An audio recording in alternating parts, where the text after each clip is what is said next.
មត្ថផលនានានៅក្នុងវត្តសម្រិទ្ធិជោគហៅវត្តព្រះអង្គខ្មៅស្ថិតនៅក្នុងភូមិ6ឃុំកោះសំរោងស្រុកកំពង់សៀមខេត្តកំពង់ចាមត្រូវបានសម្ពោធឆ្លងជាផ្លូវការនៅព្រឹកថ្ងៃទី23ខែមីនាឆ្នាំ2023ក្រោមអធិបតីភាពឯកឧត្តមឧបនាយករដ្ឋមន្ត្រីយឹមឆៃលីប្រធានក្រុមប្រឹក្សាស្ដារភិវឌ្ឍវិស័យកសិកម្មនិងជនបទនិងជាប្រធានក្រុមការងាររាជរដ្ឋាភិបាលចុះមូលដ្ឋានខេត្តកំពង់ចាមដែលមានការនិមន្តនិងអញ្ជើញចូលរួមពីព្រះសទ្ធមញាណគង់វិជ្ជការព្រះអនុគុណស្រុកកំពង់សៀមឯកឧត្តមសៀងណាំអ្នកតំណាងរាស្ត្រមណ្ឌលសៀមរាបឯកឧត្តមវែងសាខុនរដ្ឋមន្ត្រីប្រតិភូអមនាយករដ្ឋមន្ត្រីនិងជាប្រធានក្រុមការងាររាជរដ្ឋាភិបាលចុះមូលដ្ឋានស្រុកកំពង់សៀម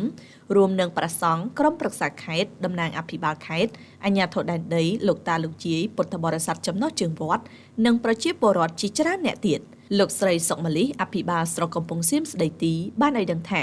ស្រុកកំពង់សៀមមានវត្តចំនួន48ក្នុងនោះគណៈមហានិកាយចំនួន46និងគណៈធម្មយុត្តិកនិកាយចំនួន2វត្តមានសាលាពុទ្ធកបឋមសិក្សាចំនួន2មានព្រះសង្ឃសរុបចំនួន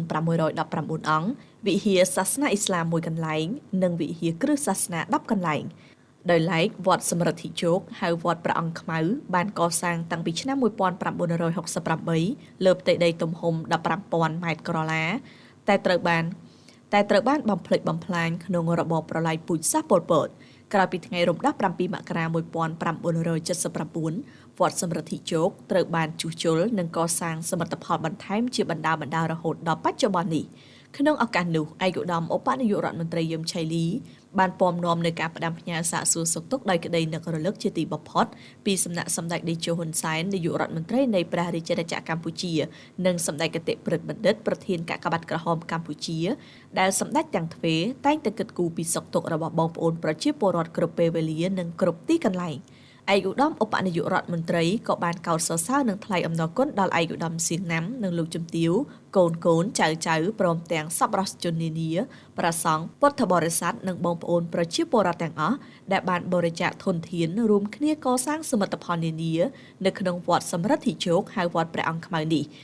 គឺជាមហាសាមគ្គីដ៏ធំធេងក្នុងការរួមចំណែកពង្រឹងពង្រីកនិងអភិវឌ្ឍវិស័យព្រះពុទ្ធសាសនាមនោញ្ញផលដ៏ធំធេងដែលយើងទាំងអស់គ្នាបានទទួលនេះគឺជាសាក្សីរស់ក្រោមការដឹកនាំប្រកបដោយគតិបណ្ឌិតនិងទស្សនវិស័យវែងឆ្ងាយរបស់សម្ដេចតេជោនាយករដ្ឋមន្ត្រីក្នុងការដឹកនាំប្រទេសឲ្យមានសុខសន្តិភាពនិងស្ថិរភាពនយោបាយក្រោមនយោបាយឈ្នះឈ្នះដែលជាមូលដ្ឋានគ្រឹះនៃការអភិវឌ្ឍវិស័យពុទ្ធចក្រនិងអាណាចក្រដោយប្រសាសន៍ដ៏ឧត្តមឧត្តមរបស់សម្ដេចតេជោហ៊ុនសែនបានបញ្ជាក់ថាគណៈបកប្រជាជនកម្ពុជាដឹកនាំរាជរដ្ឋាភិបាលជានិមិត្តរូបនៃការផ្លាស់ប្ដូរពោលគឺផ្លាស់ប្ដូរពីវាលពិឃាតមកកាន់ការរស់រានមានជីវិតឡើងវិញផ្លាស់ប្ដូរពីសង្គ្រាមមកសន្តិភាពផ្លាស់ប្ដូរពីភាពក្រីក្រមកកាន់ស្ថានភាពដែលប្រជាជនមានប្រាក់ចំណូលមធ្យមកម្រិតខ្ពស់រីឯវិស័យអប់រំបានប្រែក្លាយពីគ្មានសាលារៀនមកមានសាលារៀនគ្រប់ទីកន្លែង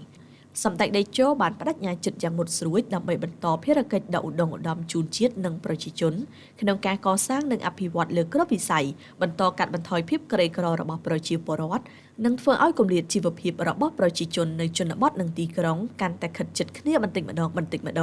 និងនាំប្រទេសជាតិទៅរកកំណើនសេដ្ឋកិច្ចខ្ពស់និងបដូរផ្ដាច់ថែរក្សាសុខសន្តិភាពស្ថិរភាពនយោបាយនិងសន្តិសុខសណ្ដាប់ធ្នាប់ជូនប្រជាជាតិនិងប្រជាជន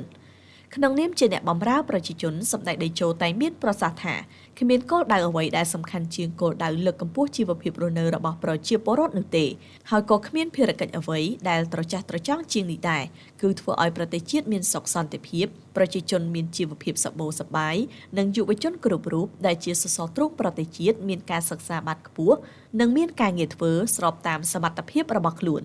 ឯកឧត្តមឧបនាយករដ្ឋមន្ត្រីបន្តថាវិស័យព្រះពុទ្ធសាសនាគឺជាមូលដ្ឋានគ្រឹះនៃសន្តិភាពនិងការរួមចំណែកយ៉ាងច្រើនដល់ការអភិវឌ្ឍនិងថែរក្សានូវសុខសន្តិភាពសម្រាប់សង្គមជាតិក្នុងនោះការព្រៀនប្រដៅមនុស្សឲ្យធ្វើអំពើល្អស្គាល់នូវសច្ចភាពសុចរិតភាពស្គាល់គុណស្គាល់ទោសដូចនេះប្រជាជនយើងត្រូវដឹងគុណគណៈបកប្រជាជនកម្ពុជា